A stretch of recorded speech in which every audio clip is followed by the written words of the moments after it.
nin maraykan cabo Mike Branch la yiraahdo waa nin 70-yadii uu islaamay waa nin weyn oo xanuunsanaya state kan joogay buu ku noolaa laakiin Texas buu guuray ree Indiana ayuu ahaa markuu islaamay ree Indiana state buu joogay sababtu uu islaamay bildigiiso wuxuu maalin anoon islaamka waxa ka aqoon ayuu baa waxa uu masaajidkan galay طبعا marka samarka xilliga kulaylka dadku socks ma xidhaan tigarmaysid marka qofka saaba isagoo bila socks markuu soo weysiisto ayaa sidkii baa tukanaya waxyaabo inaga aan inaga fikirsiin bay ka fikirsiiyaan waliba qofku ilaahay hanuun iyo xaqiiqo la doonayo wuxuu markii saa loo rukuucay ayuu baa dadka caagahoogu mar eego left and right midiga bidix isagoo kala wada kala weeyaan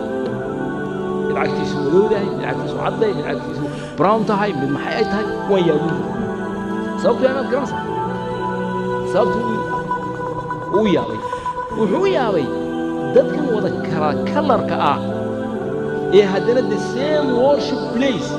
meel kale ku wada cibaadaysanayaan diinta waxa fartay waa diin sax ah sababtu leeyahay baan idin sheegay hadaba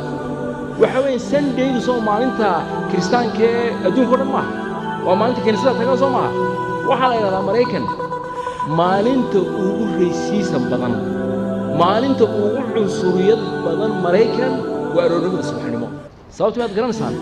qolo walba kaniisada tagta madow cadaanka lama tukado soo garmaysid in cadaanku Isbaanishka lama tukadaan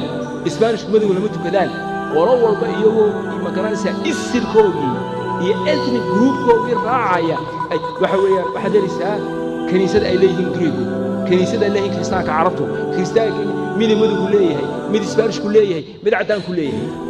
wuxuu hadii kristaankii xaq sheeganayaan ku dhashay inuu soo koriyay aanu madowgii cadaankii aanu midayn karin oo kaniisada cadaanka aanu madowgii aan loo ogoleen diinta cadaankii iyo madowgii iyo yalowgii waxa doonaa haadaan isku wada keentay wadin sax sidoo ku islaamay lamaatan waa muslim wuuna xajiyay alxamdulillah rabbil alamin ila khaatimada hawa jacafan nasir